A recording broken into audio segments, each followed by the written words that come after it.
Neemias capítulo 5, versículo do número 13 ao 19, está escrito assim: Também sacudi o meu regaço e disse: Assim o faça Deus, sacuda de sua casa e de seu trabalho a todo homem que não cumprir esta promessa, seja sacudido e despojado.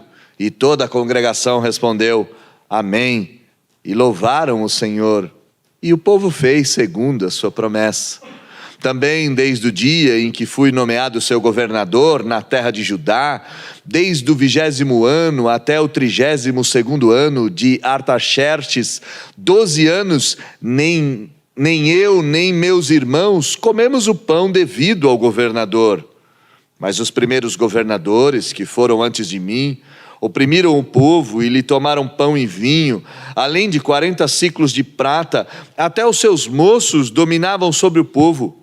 Porém eu assim não fiz, por causa do temor de Deus. Antes, também na obra deste muro fiz reparação, e terra nenhuma compramos, e todos os meus moços se ajuntaram ali para a obra. Também 150 homens dos judeus e dos magistrados, e os que vinham a nós, dentre as gentes que estavam ao nosso redor, eram meus hóspedes. O que se preparava para cada dia era um boi e 6 ovelhas escolhidas. Também à minha custa eram preparadas aves, e de 10 em 10 dias, muito vinho de todas as espécies. Nem por isso exigi o pão devido ao governador, porquanto a servidão deste povo era grande. Lembra-te de mim para o meu bem, ó meu Deus, e de tudo quanto fiz a esse povo. Feche seus olhos. Vamos falar com Deus mais uma vez. Deus, como é bom cultuar o seu nome, como é bom cantar louvores ao Senhor. Fica bem ao Senhor receber os louvores da sua igreja. Como é agradável a nós retirarmos ou pararmos um tempo do nosso dia e devotarmos esse tempo exclusivamente à oração, à sua palavra, à meditação e ao cântico. Nós sabemos que esse privilégio custou muito caro, e nós também sabemos que nós desfrutaremos disto por toda a eternidade. Teremos a alegria de te louvar. Até que esse dia chegue, precisamos do Senhor para nos edificar, para conformarmos a imagem do seu Filho, Jesus Cristo. Precisamos que o Senhor venha e nos lapide como um ourives trata o ouro. Venha até nós nessa noite, com graça, misericórdia. Tome-me em tuas mãos e fale com este povo. Faça com que a sua palavra molde-nos e conforme-nos a Jesus. Nós te pedimos isso com o coração sincero, contrito e na dependência do Senhor. Não oramos nem sequer no nosso nome, muito menos no nome da nossa igreja. Oramos em nome do seu Filho Jesus Cristo, o Senhor. É no nome dele que pedimos. Amém. A distribuição do conteúdo de Neemias, do capítulo 1 até o 6º, é bastante interessante. Um capítulo é dedicado à reação de Neemias ao desafio de construir os muros de Jerusalém. Um outro capítulo é dedicado à audiência que Neemias teve com Artaxerxes, sua viagem a Jerusalém e a inspeção noturna que ele fez das ruínas. Já o 3º capítulo é dedicado exclusivamente à reconstrução dos muros. No entanto, a partir daí, os 3 outros capítulos, 4, 5 e 6, começam a narrar a oposição que Neemias encontrou no ato de reconstrução do muro. E mais do que a oposição, como Neemias lidou com ela. No capítulo de número 4, nós vimos que Neemias enfrentou 2 formas de oposição. A primeira forma, a ridicularização, e a segunda, a ameaça de violência. Neemias venceu a primeira ao entender que quando aqueles homens vinham para ridicularizá-lo, A intenção era meramente fazê-lo parar a construção.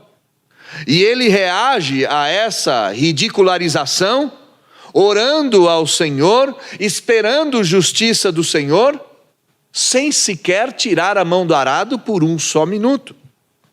A segunda oposição, aquela oposição armada, aquela oposição que avisava a Neemias que ele seria morto e que a construção do muro seria interrompida pela guerra, fez com que Neemias armasse os trabalhadores. Ele colocou guardas, ele manteve toda a cidade em alerta, e isso surtiu resultado. Os inimigos foram frustrados e o trabalho do Senhor continuou. Mas no capítulo de número 5 em questão, surge uma nova forma de oposição. Uma nova forma de oposição de uma fonte inesperada. As duas primeiras oposições foram exteriores, vindas dos inimigos de Israel, mas aqui a oposição vem de dentro. Por causa da conduta incorreta de alguns do próprio povo de Israel, de alguns dos nobres, a oposição vai surgir no meio do povo e o povo vai clamar por socorro. E se nós olharmos para a nossa própria existência, não é sempre assim que as coisas acontecem? Estamos envolvidos em diversas lutas, em diversos trabalhos, somos criticados por pessoas não cristãs, somos criticados por pessoas de fora, lutamos contra essa oposição, nos mantemos de pé, mas de repente surge um problema no seio da igreja. De repente surge um problema no meio da comunidade cristã. E isso transforma o problema em muito mais difícil do que problemas externos. É assim na nossa vida, porque foi assim na história do povo de Deus e foi assim na história da igreja. Os maiores desafios que a igreja cristã enfrentou nesses 2000 anos, ou nesses quase 2000 anos de história, vieram de dentro. Pessoas que se diziam cristãos, pessoas que se diziam crentes, começam a propagar heresias, começam a perseguir, difamar, em alguns casos, até matar os seus próprios irmãos. Se nós fizermos uma pergunta sincera, olhando para o nosso tempo, para o nosso país, e perguntarmos quem é o responsável pela maior oposição ao trabalho cristão nos dias de hoje, talvez alguns tendem a dizer, os governos. Os governos atrapalham a igreja. Eu creio que essa não é a melhor resposta. Eu creio que, apesar do governo ser uma fonte genuína de oposição, ainda a oposição que vem do nosso meio, em forma de piedade, ainda é a maior. Quando eu estudava para pregar esse texto, um dos comentários que eu li, o autor suscitava uma tirinha daquelas de jornal, que antigamente tinham, hoje eu não sei se é mais comum, onde um personagem, que inclusive um dos jornais de maior circulação do Brasil trazia essas tirinhas, o personagem chamado Pogo dizia assim: nós encontramos o inimigo, e esse inimigo somos nós. Neemias descobriu isso, que havia inimigos internamente. Nós também veremos isso por meio da análise, do olhar a esse livro. Mas o mais importante não é que nós descobramos que é possível surgir inimigos internos. O mais importante é que eu e você precisamos aprender a como reagir a ataques violentos, a injustiças, a temperamentos anti-Deus e anticristãos que possam surgir no meio da igreja. Se nós olharmos no versículo de número 1 ao versículo de número 12, nós podemos destacar que Neemias teve uma coragem absurda para confrontar os nobres da sua época e denunciar a usura que eles estavam praticando. Aqueles nobres haviam se aproveitado da crise econômica para enriquecer mais ainda. Parece que os tempos de Neemias não são tão diferentes dos nossos. Muitos aproveitaram a crise econômica do nosso país para emprestar a juros altos para tomar os bens dos seus irmãos, assim como foi no tempo de Neemias. Só que Neemias, ao invés de ficar calado, ele reage a isso.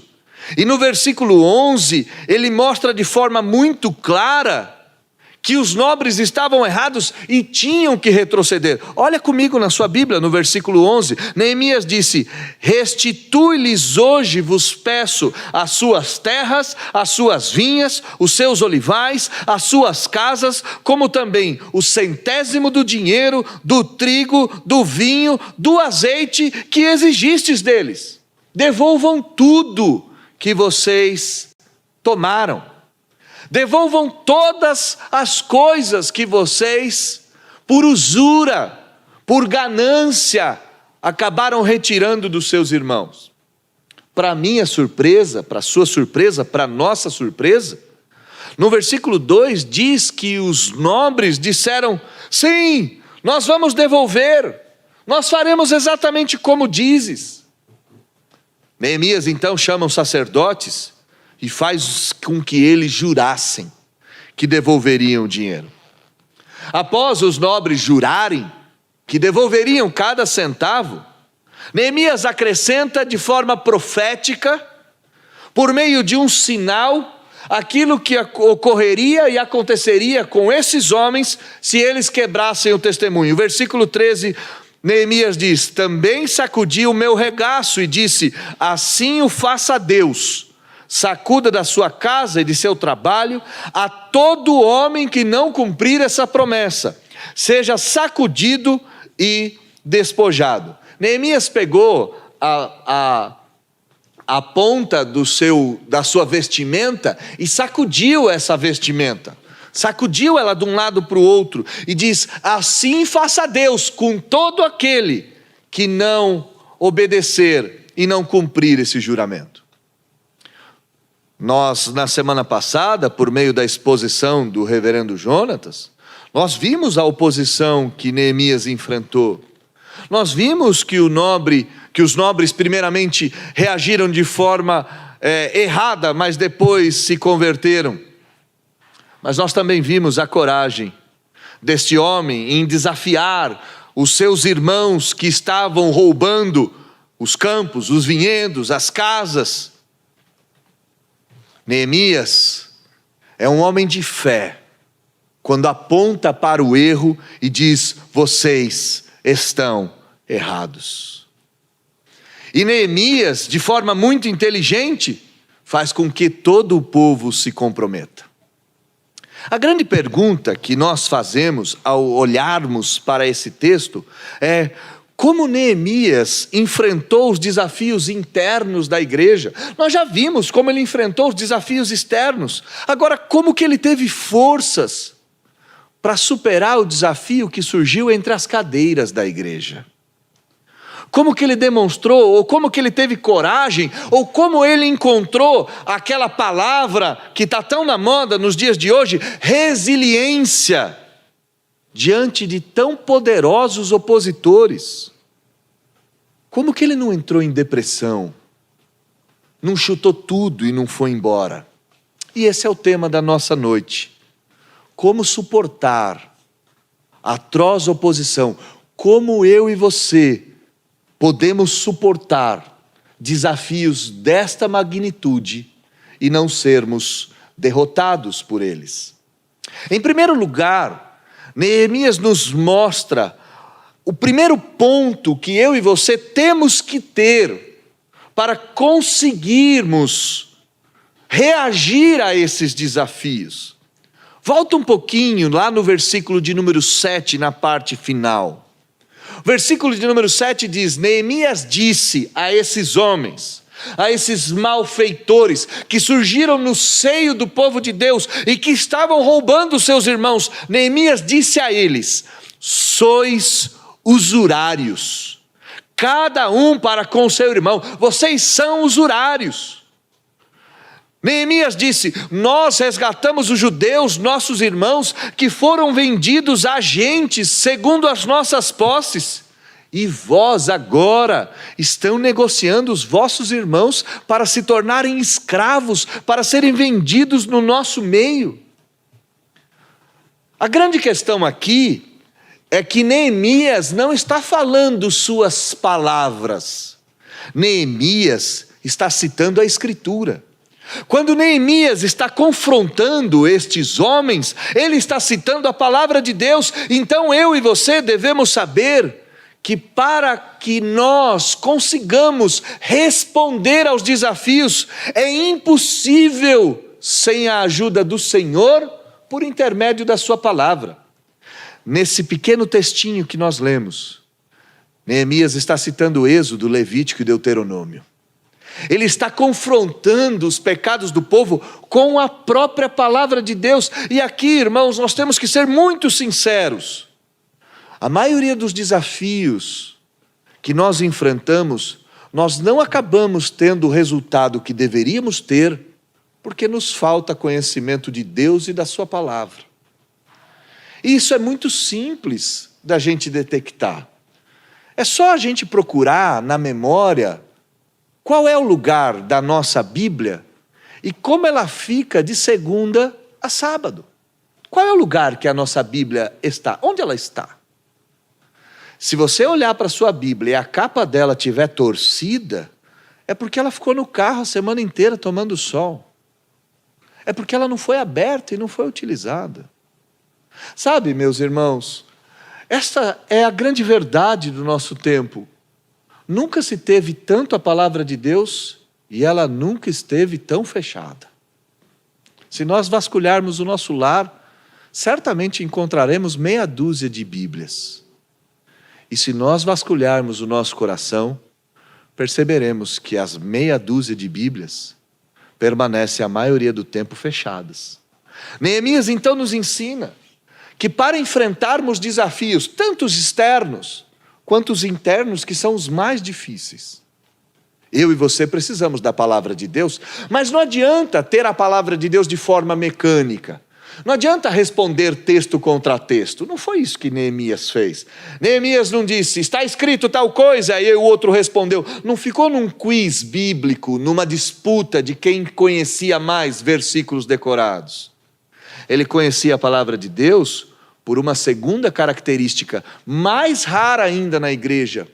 Se é raro o conhecimento das Escrituras, é mais raro ainda a intimidade com Deus.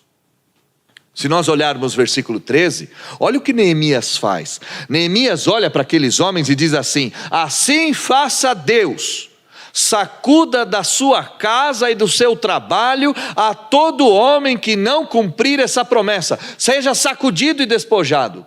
Que audácia de Neemias. Neemias está olhando para aqueles homens e vai falar assim, ele vai sacudir, chacoalhar as suas vestes e vai dizer: assim faça o Senhor a todo aquele que não obedecer ao juramento. Com que autoridade Neemias faz isso? Se eu de repente olhar e falar, se você não fizer tal coisa, que Deus te puna. Sabe aquelas coisas de pastor neopentecostal que entra na internet e diz que amaldiçoa todo mundo? Se eu fizer esse tipo de coisa, é bem provável que Deus olhe lá do céu e diga: eu não te mandei falar nada disso. Não fui eu que te autorizei a essas coisas. Mas como Neemias teve essa audácia? E a audácia tão chancelada por Deus, que é a Escritura, a palavra do Senhor. Porque Neemias tinha intimidade com Deus. Não é que ele conhecia o texto sagrado. Ele conhecia o autor do texto. Ele conhecia o Deus por trás da palavra. E ele não conhecia esse Deus de ouvir falar. Você está vendo até agora, nesses 5 capítulos que nós olhamos, Neemias era um homem de oração, era um homem de comunhão com o Senhor. Ele conhecia o Senhor a quem ele servia, ele caminhava nos passos do Senhor. Esse é o binômio perfeito que eu e você precisamos ter para enfrentarmos os desafios: conhecimento da Escritura e intimidade com Deus. Se a gente não tiver nenhum nem outro, é bem provável que quando os desafios surgirem, que quando os desafios aparecerem debaixo do banco da igreja e olharem você de frente, é bem provável que eu e você sucumbamos. Um autor de hinos antigos chamado Horácio Bonar, escreveu que a proximidade de Cristo, a intimidade com Ele e a assimilação do caráter de Cristo são os elementos necessários para qualquer ministério.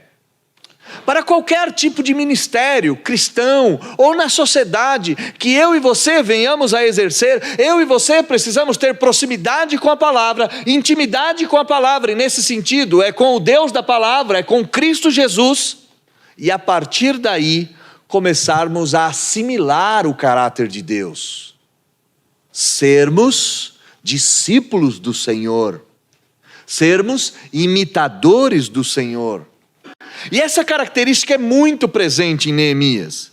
Se você olhar o versículo 14, Neemias vai nos mostrar de forma escancarada que aquilo que ele fazia era condizente com aquilo que ele cria. Olha o versículo 14, olha o que ele diz: desde o dia que fui nomeado seu governador, desde o 20º ano até o 32º ano do rei, isto é, 12 anos em que eu fui governador, nem eu, nem meus irmãos comemos o pão devido ao governador. Neemias não está dizendo que ele fala uma coisa e faz outra. Não. Neemias está dizendo que o meu comportamento chancela as minhas palavras. E alguém disse em algum lugar que pessoas ensinam aquilo que sabem, mas pessoas reproduzem aquilo que elas são.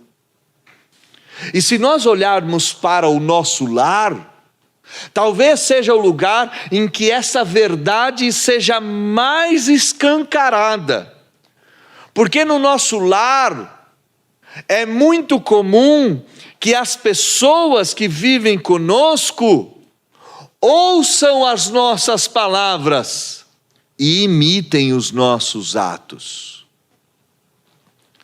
Eu tenho muito medo do dia que o Senhor Deus me chamar. Porque lá naquele dia, perguntas como: qual era o tamanho da igreja que você pastoreava? O Senhor não vai fazer essa pergunta para mim. Ele não vai dizer qual era a arrecadação. Essas coisas não é do interesse do Senhor. Mas eu acho que o Senhor vai perguntar para mim: Daniel, você fez discípulos na terra? E aí eu quero responder, né? Eu tenho essa esperança que eu vou responder: sim, Senhor, eu fiz discípulos. O meu medo é a segunda pergunta do Senhor. Porque a segunda pergunta do Senhor, que eu imagino que Ele faça, é: quais desses discípulos se parecem comigo, Daniel? E quais desses discípulos se parecem com você? Neemias não tem essa crise. Porque se as pessoas se parecessem com ele, iam ser totalmente coerentes com aquilo que ele está falando. Neemias está dizendo: o meu comportamento está de acordo com a minha fé. E talvez aí seja um ponto que eu e você fracassamos. Porque é muito comum a gente ter uma vida dupla. Tem uma historinha que ilustra bem isso. O filho vinha com o pai e com a mãe todos os finais de semana na igreja. E num belo final de semana ele olha para o pai e fala: papai, podemos morar aqui na igreja? E o pai fala: por que, meu filho, morar na igreja? O filho olha para ele e diz: porque aqui o Senhor é o melhor pai do mundo. Triste isso. Neemias não tem só um comportamento de acordo com a sua crença. Neemias tem um jeitão de existir que é contrário à cultura da sua época. Olha o versículo 15. Ele diz: mas, e aqui mas é exatamente fazendo oposição àquilo que ele disse anteriormente. Ele disse: eu não usei a verba do governador, eu não usei as verbas parlamentares aqui, né? Não usei o auxílio terno, casa, comida, telefone, correio, eu não usei. Mas os primeiros governadores que foram antes de mim oprimiram o povo e lhe tomaram pão e vinho, além de 40 ciclos de prata, até os seus moços dominavam sobre o povo, porém eu não fiz assim. Aqui, para a gente entender isso de forma clara, eu vou citar uma fala do reverendo Ronaldo Lidório, um pastor presbiteriano. E esse pastor traduziu em palavras aquilo que Neemias está fazendo aqui em Atos. Ronaldo Lidório diz o seguinte sobre o Evangelho. Ele diz que o Evangelho é supracultural, ele está acima da cultura. Por quê? Porque ele é a revelação de Deus a todas as culturas. Lidório diz que o Evangelho é multicultural. Por quê? Porque ele visa trazer pessoas de todas as tribos, povos, línguas e nações ao Senhor Jesus. O Evangelho é intercultural, porque ele vai transformar as pessoas redimidas em um só corpo, transformando elas em irmãos. O Evangelho é cultural, porque foi revelado por Deus no tempo e no espaço. O Evangelho é transcultural, porque é levado de uma cultura a outra. E aqui é o ponto da nossa análise. O Evangelho é contracultural, pois confronta o homem na sua própria cultura e realidade. A contracultura cristã, que é o que Neemias está fazendo aqui, é exatamente o ato de um crente não agir de acordo com a cultura geral, com aquilo que é habitual em determinada cultura. A contracultura é exatamente apresentar o padrão cristão, quando comparado com o padrão pagão. E Neemias está fazendo isso, ele diz assim: todo mundo fez, mas eu não. E se nós formos muito sinceros conosco, nós vamos perceber que nos nossos lábios já escaparam essa frasezinha. Ué, todo mundo faz. Por que não? Todo mundo faz. E pior, a gente às vezes faz algumas coisas e camufla ela de piedade. Quer ver um exemplo? Eu vou faltar do serviço essa semana, segunda, terça e quarta, porque tem atividade na igreja. Mas se eu não consigo faltar, simplesmente por faltar, acho que eu vou meter um atestado no meu chefe. Aí eu vou até lá e falo: olha, estou com Covid, estou com sintoma de Covid, estou faltando ar, estou precisando de ar. Aí o médico olha e não diz nada, 14 dias em casa. Aí fala: ô pastor, que benção, né? Conseguiu a folga. Como assim, meu irmão? Como assim? Se a gente não for capaz de ser contra a cultura nessas coisas pequenininhas, e quando as coisas grandes surgirem? Elas já surgiram, irmãos. Eu já sou obrigado a colocar pronome neutro. Eu já sou obrigado a olhar para um homem com uma peruca loira e chamar ele de ela. Eu já sou obrigado a aceitar que homem deixou de ser homem e passou a ser mulher. E quando eu me posicionar, um pastor em Belo Horizonte se posicionou, tem que prestar depoimento essa semana. E quando ele se posicionar dizendo que a Bíblia diz que homem e mulher casam homem e mulher, e não existe outro tipo de relacionamento, homem com homem é uma excrescência e é uma aberração. E quando a gente se posicionar desse jeito, o que vai acontecer? Vamos ser presos? Sim, vai custar tudo. Nós não podemos esquecer que a gente faz parte de uma longa lista de vultos piedosos. Uma longa lista de profetas, e se perseguiram os profetas que vieram antes de nós, regozijai-vos, ó povo santo, quando vos perseguirem a vós outros. E quem disse isso foi nada mais, nada menos do que o Senhor Jesus no Sermão da Montanha. É necessário essa atitude contracultural, porque quem governa a minha vida e a sua vida é o Senhor Deus. Quem define os padrões é o Senhor Deus. E se os padrões de Deus são contrários aos padrões do mundo, a quem nós devemos temer? Sabe, meus irmãos, a palavra de Deus, ela permanece inerrante, infalível, autoritativa, eterna. É ela quem determina quem nós somos e como nós pensamos. E por mais que a modernidade degenere a palavra do Senhor, nós não podemos esquecer que céus e terra passarão, mas a palavra do Senhor permanece para sempre. Agora nós temos que entender que Neemias era contracultural pelos motivos certos.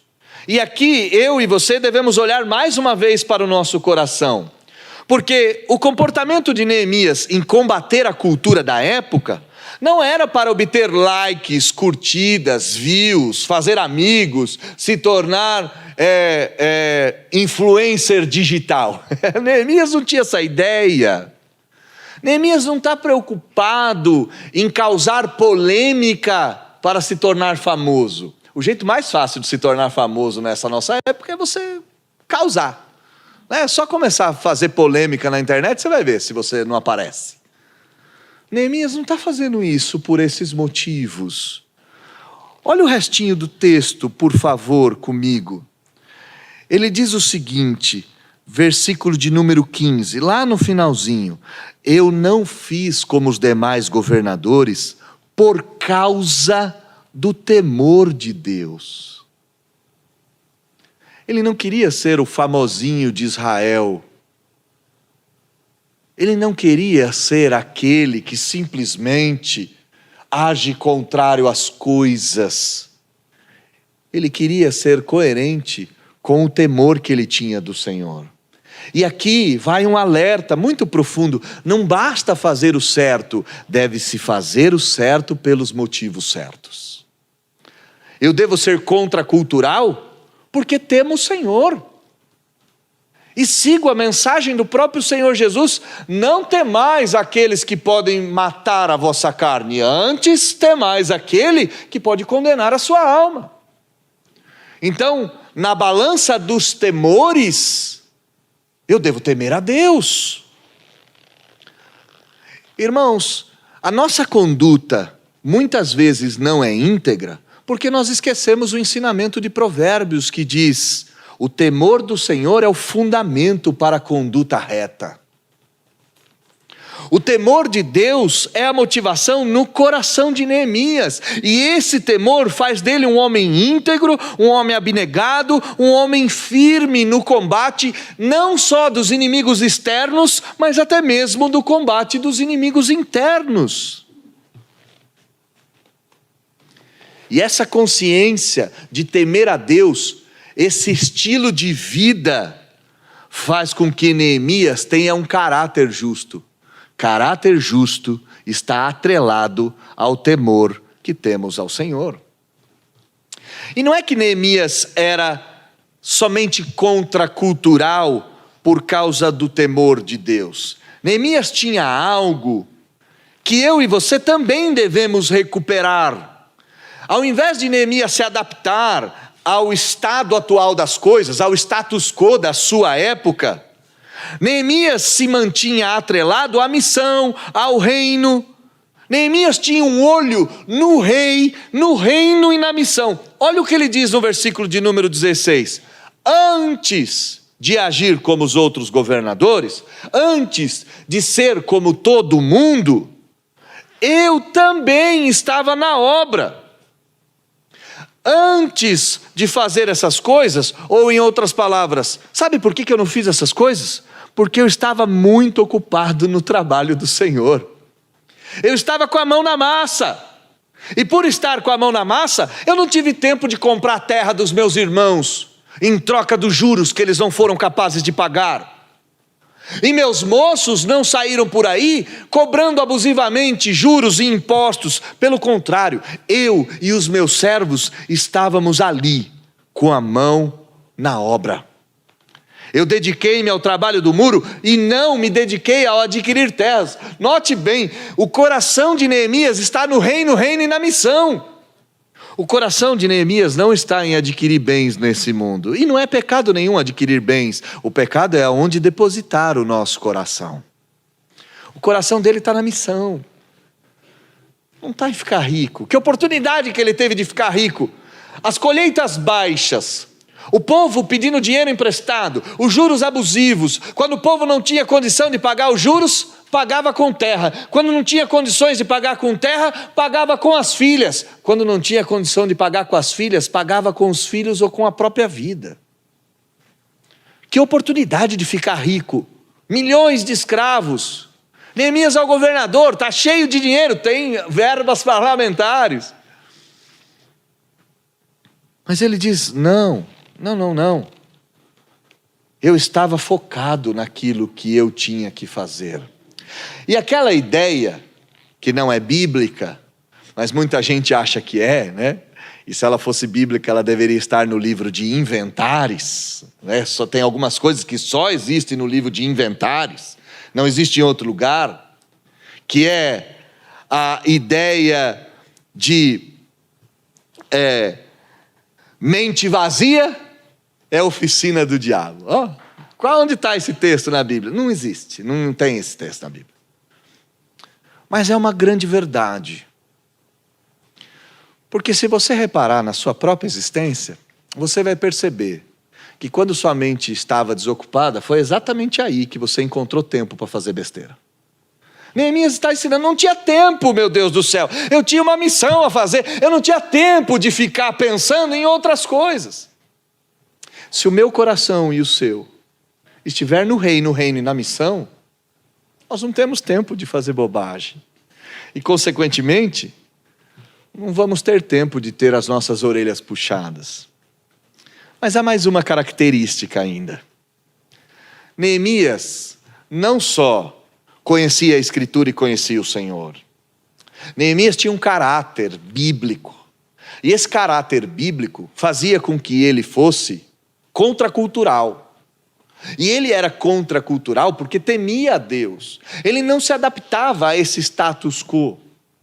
Mas esse temor a Deus tinha uma reverberação, um eco, que era amar os seus companheiros.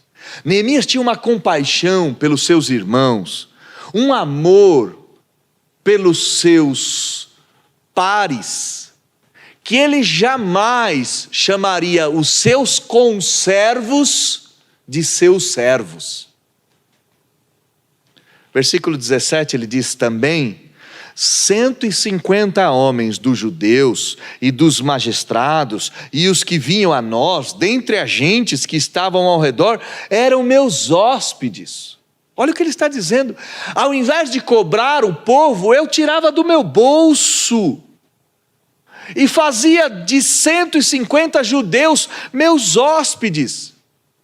Mas não era só isso, o versículo 18 diz que ele mandava preparar todo dia um boi, 6 ovelhas e também aves, e ele custeava tudo. Ele diz, também a minha custa eram preparados isso. E se não bastasse boa comida, Neemias amava tanto os seus irmãos, que de 10 em 10 dias dava a eles muito vinho de todas as espécies. Em outras palavras, Neemias está dizendo, eu gastei tudo do meu bolso, gastei tudo que ganhei, paguei na própria carne, e nem por isso, que é o finalzinho do versículo 18, exigi pão devido ao governador, não exigi as verbas que a mim eram devidas, porque a servidão do povo era grande. Neemias amava os seus irmãos. Neemias tinha uma compaixão tão grande, tão grande. O temor a Deus estava apontado para o alto, mas o amor era horizontal em todas as esferas. O amor dele se espalhava de forma horizontal, atingindo cada vez mais pessoas, porque ele sabia que se ele exigisse o dinheiro, a viúva ficaria mais pobre, o agricultor ficaria mais pobre, e o filho de alguns dos seus irmãos seria feito escravo. Por amor dos seus irmãos, Neemias abriu mão do enriquecimento ilícito. E se nós olharmos para a vida de Neemias e procurarmos na história, irmãos, nós sempre vamos encontrar que Deus mantém uma elite de líderes cristãos conforme o seu coração. Sempre existiu o creme de la creme. E essa elite são os mansos que vão herdar a terra, que choram e oram em secreto, mas publicamente desafiam a terra e clamam contra o inferno. São homens que, como Neemias, tremiam diante dos perigos, mas preferiam morrer do que voltar e olhar para trás. Neemias sabia que quem põe a mão no arado nunca mais deve retroceder. Há sim, irmãos, na história, pastores que defendem suas ovelhas como mães que defendem seus filhos. Neemias era um daqueles que sacrificava sem murmurar, que dava sem calcular, que sofria sem gemer. Quando nós olhamos homens como esse, e quando nós enxergamos pastores que são de fato assim, nós não podemos esquecer que o valor desses homens excede e muito o do ouro mais puro e refinado que existe. Então nós já sabemos o que fazer. Olhamos para o texto e dizemos: ok, pastor, muito legal. Já sei quais são os passos. Infelizmente a vida não funciona assim. A gente aprende aqui que 3 passos para a vitória costuma dar sempre errado. Então aqui você não tem só uma lista de coisas que Neemias fazia. Você precisa enxergar que este padrão de Neemias, esse padrão de outros tantos líderes cristãos espalhados pela história e pelo tempo, é um padrão que imita. E se você reparar, a última característica de Neemias é que ele tinha exatamente o padrão de Cristo. Se nós olharmos as características que eu acabei de citar, e se nós compararmos elas com Cristo, nós ficaremos muito surpresos. Porque eu disse, e a Bíblia nos aponta, que Neemias conhecia as Escrituras. O Senhor Jesus era o Verbo encarnado. Falava da parte de Deus. Ele é a palavra de Deus viva. Ele é exatamente a palavra de Deus manifesta. E Jesus nunca fez nada contrário à palavra de seu Pai. Eu disse que Neemias tinha intimidade com Deus. O Senhor Jesus, certa feita, olhando para os judeus, disse: eu e o Pai somos um. Jesus tinha uma intimidade com Deus de tal forma que, se nós olharmos nos 4 evangelhos, e se nós olharmos com atenção, nós podemos perceber que em muitas das páginas dos evangelhos, Jesus está escondido num monte qualquer, buscando a presença do seu Pai. Íntimo com Deus. Falava da parte de Deus porque conhecia o Senhor. E se nós falarmos do procedimento de Jesus, será que Jesus procedia de acordo com a sua crença? Nele não se achou nenhum erro. Seu procedimento era reto. Os judeus olhavam para Jesus e diziam: quem é este que fala com autoridade? Ele não só diz as coisas de Deus, mas ele fala diferente. Não é como os fariseus. O que dizer de Jesus e a contracultura? Jesus entrou no templo, na casa do seu pai, e viu os mercadores transformando a casa de Deus num covil de lobos, mercadejando com o sacrifício. Jesus pegou um azorrague e partiu para cima aos pontapés daqueles cambistas e os expulsou de dentro do templo, dizendo: a casa do meu pai não pode ser covil de lobos, que é a atitude mais contracultural da época. E o que dizer do temor de Deus? Pai, disse o Senhor, se possível for, afasta de mim esse cálice. Todavia, entretanto, acima de tudo, seja feita a sua vontade, assim na terra como no céu. Sabe por que Jesus não teve tempo para ficar se lamentando ou chorando porque o Filho do Homem não tinha onde reclinar a cabeça? Porque ele sabia que a sua missão era abraçar aquela cruz infame para salvar pecadores como eu e você. Ele não retrocede. Diante da cruz, Jesus se cala, e a gente pergunta por que ele se cala? Porque a sua missão era encontrar a cruz, e essa missão não poderia ser abreviada, nem atrasada. Quando Maria resolve puxar Jesus pela manga da roupa, dizendo, filho, acabou o vinho. Jesus olha para ela e fala, mulher, que tenho eu contigo, ainda não é chegada a minha hora. Eu sei bem o que estou fazendo. Faltou um último aspecto, né? Será que Jesus tinha compaixão do povo? Jesus olhava para aquele povo e chorava por ele. Ele disse que ele não veio para apagar o carvão que fumega, nem para esmagar a cana quebrada. Ele veio para buscar as ovelhas perdidas de Israel. E naquela semana fatídica, quando o Senhor Jesus entra dentro de Jerusalém e aquela multidão sai às ruas, erguendo as palmas, balançando as palmas nas mãos e cantando Hosana, Jesus chora e fala, ó Jerusalém, que mata os profetas, se tu soubesses que em 70 anos o exército romano estará aqui nas suas portas e vai queimar tudo. Jesus chora por Lázaro.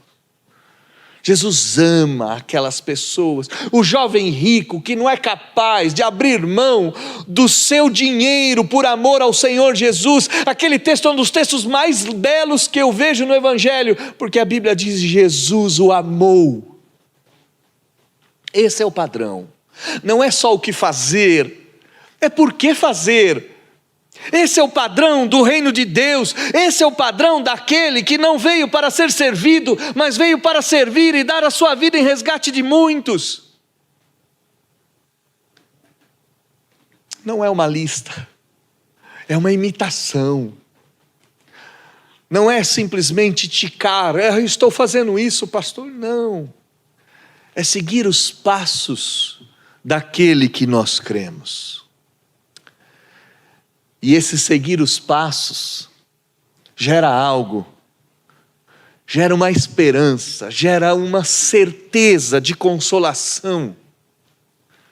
Olha o versículo 19, o último texto da nossa exposição. Neemias termina, olha para o céu e diz, lembra-te de mim, para o meu bem, ó meu Deus, lembra de tudo quanto eu fiz a esse povo. Ele tem a certeza de que o trabalho no Senhor nunca é em vão. Essa fala de Neemias vai ecoar na pena de Paulo. Quando Paulo escreve a sua primeira carta aos Coríntios, Paulo vai dizer, meus amados irmãos, sejam firmes e constantes e sempre abundantes na obra do Senhor, sabendo que o vosso trabalho não é vão no Senhor. E o mesmo apóstolo Paulo, do fundo de uma prisão, quando escreveu a carta aos Colossenses, disse, quanto tudo o que fazerdes, façam de coração, como ao Senhor e não aos homens, sabendo que recebereis do Senhor o galardão de herança. Porque quando vocês servem ao Senhor, vocês estão servindo a Deus. O que fazer quando desafios surgirem das cadeiras da igreja? São 3 coisas. Imitar o Senhor, se conformar a Ele e depositar a sua esperança de consolo, de vitória, de recompensa somente no Senhor, não nos seus atos, nem no seu braço, mas confiar que o bom Deus, que vê tudo, viu o que você fez. Viu o quanto você trabalhou, viu o quanto você foi honesto e foi injustiçado. Que o Senhor Deus sabe exatamente. Não precisa você se vingar. A paga é do Senhor. O apóstolo Paulo, quando Alexandre o latoeiro o traiu, quando seus irmãos não foram ajudá-lo, quando ele estava sendo julgado, o apóstolo Paulo não se vingou de ninguém, ele simplesmente disse que o Senhor cuide de cada um deles. Por que o apóstolo Paulo fez isso? Porque ele sabia que o seu Senhor foi traído com um beijo no rosto. Um beijo no rosto não de um romano. Um beijo no rosto não de um pagão. Um beijo no rosto de um apóstolo. Ele sabe que o seu Senhor, no dia do julgamento, não teve ninguém ao seu lado. Mas ele também sabe que o Senhor foi exaltado sobremaneira. Que o Pai lhe deu um nome que está acima de todo nome. E que ao nome de Jesus, todo joelho se dobrará. No céu, na terra e debaixo da terra. E toda língua confessará, crendo ou não crendo, querendo ou não querendo, que Jesus Cristo é o Senhor para a glória de Deus Pai. Quando surgirem os problemas, e eles vão surgir. Não tem como, eles vão surgir. Faça o certo. Caminhe nos passos do Senhor. E confie que Ele vê tudo. E Ele dará recompensa a bons e maus, no dia certo e na hora certa.